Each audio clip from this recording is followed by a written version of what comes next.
प्रभु यीशु मसीह के नाम से आप सबको जय मसीह की। दोस्तों, मैं आज आप सबके लिए बहुत ही खुशी की खबर लेकर के आया हूँ और वो ये है कि चर्च लगने अब शुरू हो गए हैं।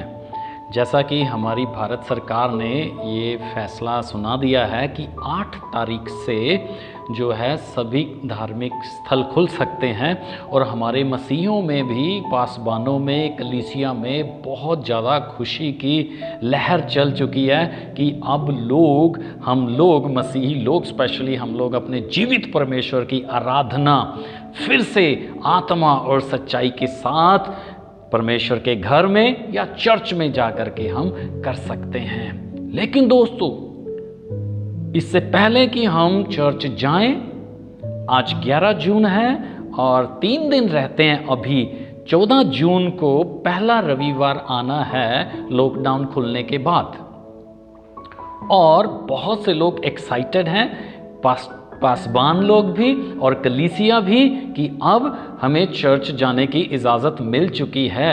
लेकिन दोस्तों, इससे पहले कि आप चर्च की जाने की प्लानिंग करें, पासबान आप सर्विसेज कंडक्ट करने के प्लान्स करें, मैं आपको ये 2 वीडियो क्लिप्स आज दिखाना चाहता हूँ। सो प्लीज़ आप लोग, एक तो मेरी आपसे रिक्वेस्ट है कि ये कुछ ज़्यादा लंबा वीडियो आज का मेरा नहीं है, कुछ ही मिनट्स के मैं कोशिश करूँगा इसे समाप्त करने के लिए। ये बहुत बहुत ज़रूरी है। दोस्तों, मैं आपसे सवाल पूछना चाहता हूँ कि अगर सरकार ने लॉकडाउन खोल दिया है तो क्या हम ये समझ लें कि ये महामारी ख़त्म हो गई है, कोरोना वायरस ख़त्म हो गया है और इसलिए अब हम गैदरिंग्स कर सकते हैं?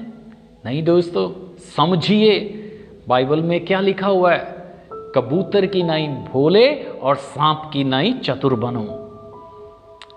आपको ये समझना है, बेशक सरकार ने हमें इजाज़त दे दी है, लेकिन अभी भी हम कोशिश करें। मैं आपसे रिक्वेस्ट कर रहा हूँ सभी पासबानों से, परमेश्वर के दास और दासियों से, इवन की कलीसिया से, प्लीज़ अभी कुछ महीनों तक के लिए आप गैदरिंग्स ना करें, चाहे आपको परमिशन मिल भी गई है। देखिए, अभी जो रिस्क है वो पहले से ज़्यादा है। देखिए, मार्च में जब 24 मार्च को ये जो लॉकडाउन, जो पहला लॉकडाउन जो है डिक्लेयर किया गया था, आपको मालूम होगा तब हमारे देश में केसेस बहुत कम थे। और आज जब ये लॉकडाउन खोला गया है कुछ दिन पहले और 8 जून को जो ये इजाज़त दे दी गई है पब्लिक गैदरिंग की या प्लेसेस की प्रिकॉशंस के साथ, तो क्या हम समझ लें कि इन दिनों में ये जो कोरोना वायरस है कम हो गया? आप देखिए, ये बीमारी, ये महामारी, ये वायरस कम नहीं हुआ है, बल्कि बहुत ज़्यादा तादाद में ये बढ़ गया है। और स्पेशली आप सुनिए ध्यान से, मैं आपको ये एक बहुत मशहूर हमारे इंडिया के जो डॉक्टर हैं, मैं उनका वीडियो क्लिप आपको दिखाना चाहता हूँ। और ये इंग्लिश के अंदर उनकी जो ये छोटी सी स्पीच है जो बहुत ज़्यादा इम्पोर्टेंट है ना, चर्च के रोल के बारे में ये बता रहे हैं डॉक्टर साहब, डॉक्टर स्पर्जन, जो कि बेंगलोर बैप्टिस्ट हॉस्पिटल के एसोसिएट डायरेक्टर हैं। अब सुनिए, आप पहले इस क्लिप को एक मिनट के लिए सुनिए, फिर उसके बाद मैं इसे हिंदी में आप सब के लिए अनुवाद करके आपको समझा दूंगा, जो लोग इंग्लिश भाषा नहीं समझते हैं उनके लिए, कि डॉक्टर साहब क्या बोल रहे हैं। Now, looking at the peak and looking at the statistics, what should be the response of the church? How do we respond to this one? What we could do as the body of Christ and as the church community? Number one, looking at the peak which is going to be seen during the months of July and August, I probably feel it's a good thing and it's a wise thing not to gather as a group and as a church. Though we have the desire to do so because we haven't attended the church for many months, couple of months, but still looking at the peak, it is a wise thing not to gather together. तो doctor साहब ने यही बोला है कि अगर ये peak, यानी कि ये वायरस की जो फैलाव है वो यूं ही बढ़ता गया, ठीक है, या इसकी कर्व जो है ऐसे ही बढ़ती गई तेज़ी के साथ, तो जुलाई और अगस्त का जो महीना है वो बहुत ज़्यादा खतरनाक होने वाला है। इसलिए डॉक्टर साहब ने हमें ये सलाह दी है कलीसिया को as a body of Christ, मसीह की देह होने के नाते, मसीह की कलीसिया होने के नाते, कि ये हमारे लिए अच्छा होगा कि कुछ महीनों तक हम गैदरिंग ना करें, हम कहीं पर भी इकट्ठे ना हों। और यही तो प्रभु का दास भी आपसे विनती कर रहा है कि प्लीज़ आप कुछ महीनों के लिए चर्च सर्विसेज को अवॉइड करें। अकॉर्डिंग टू एपिडेमियोलॉजिस्ट, है ना, एपिडेमियोलॉजिस्ट जो होते हैं, जो हेल्थ एक्सपर्ट्स होते हैं, जो सर्वे करते हैं कि ये महामारी कैसे इफ़ेक्ट करती है, कैसे फैलेगी, कितनी तेज़ी से ये फैलेगी। और इन्होंने जो डॉक्टर साहब के अनुसार ये प्रिडिक्ट किया था कि 31 मई तक, जो 31 मई के बाद हर रोज लगभग 9000 केस आने शुरू हो जाएंगे। और ठीक इनकी इस प्रेडिक्शन, इस भविष्यवाणी के अनुसार 31 मई के बाद यानी कि 1 जून से केस 9000 के करीब आ रहे हैं। बिल्कुल एक्यूरेट हो रही है उनकी भविष्यवाणी। और आगे फिर वो जो प्रेडिक्शन में क्या बताया गया, आप चार्ट को देख सकते हैं। और अगर उनकी प्रेडिक्शन जो जिस बेसिस के ऊपर तैयार की गई है, अगर वैसे ही चलता रहा तो ये केसेस आने वाले ठीक 15 जून को 22,000 के करीब नंबर पहुंच जाएगा। आप सुन रहे, एक दिन के अंदर 22,000 केसेस आएंगे। और फिर उसके 15 दिन बाद ये केस कई हजार तक, 50,000 के करीब एक दिन के अंदर। और फिर मैंने ये बहुत पहले मैंने ये बात बोल दी थी अपने जो मेरे कांटेक्ट में लोग हैं, मेरे परिवार के, कलीसिया के, और जो मेरे मित्रगण हैं, उनको फ़ोन कर करके मैंने बताया था। और आज मैं आप सबको भी बता रहा हूँ कि जो जुलाई और अगस्त का महीना है, ये जो एपिडेमियोलॉजी के अनुसार, एपिडेमियोलॉजिस्ट ने जो प्रेडिक्शन किया उसके अनुसार, और मैं भी आपको बता रहा हूं कि जुलाई और अगस्त अगर ऐसे ही चलता रहा तो ये 2 महीने बहुत ज़्यादा तबाही हमारे देश में मचाने जा रहे हैं। सो मैं प्रभु के दास और प्रभु की दासियों से और कलीसिया से मैं विनती करता हूँ, रिक्वेस्ट करता हूँ बहुत नम्र होके, प्लीज़ आप अभी किसी भी तरह की सर्विस कंडक्ट मत करें। सुनिए क्यों, देखिए क्या इसका कारण क्या है। क्योंकि स्प्रेड रुका नहीं है, लॉकडाउन खुला है, स्प्रेड नहीं रुका है, इसका फैलना नहीं रुका है। ये वायरस और खतरनाक होता जा रहा है। और ये जैसा अमेरिका के अंदर, स्पेन के अंदर, इटली के अंदर, यूके, फ्रांस के अंदर हुआ था, उससे कहीं ज़्यादा बदतर हालात हमारे देश में होने जा रहे हैं। सो इसलिए आप धैर्य के साथ काम लें।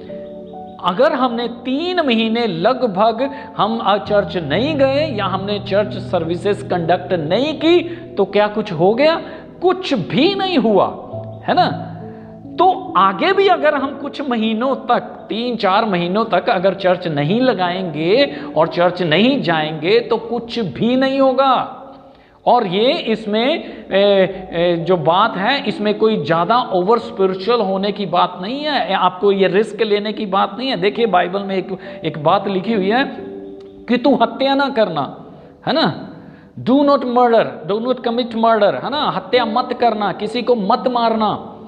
तो दोस्तों अब आप सुनिए, मर्डर जरूरी नहीं है कि आपने किसी को गोली मार दी, किसी को आपने चाकू घोंप दिया या किसी की गर्दन तलवार से काट दी। सिर्फ यही मर्डर नहीं है। मान लीजिए आप इन बातों को सब, जो मैं बातें आपके सम्मुख रख रहा हूं, आप इन सब बातों को इग्नोर करते हुए आप बोलते कि नहीं हमें कोई फर्क नहीं पड़ता, हम तो चर्च लगाएंगे, हमें इजाजत मिल गई है, कानून जब बोल रहा है। बिल्कुल सही है, लेकिन आप सोचिए, आपने सर्विस कंडक्ट की और उस कलीसिया के अंदर और उस चर्च के अंदर मान लीजिए कोई इन्फेक्टेड व्यक्ति आ गया और वो इन्फेक्टेड व्यक्ति ने सबको इन्फेक्टेड कर दिया, आपकी कलीसिया इन्फेक्टेड होगी, इवन की पास्टर आप या आपका परिवार का कोई इन्फेक्टेड हो गया और वो इन्फेक्शन से उस व्यक्ति की मृत्यु हो जाती है, तो उसका जिम्मेवार कौन होगा?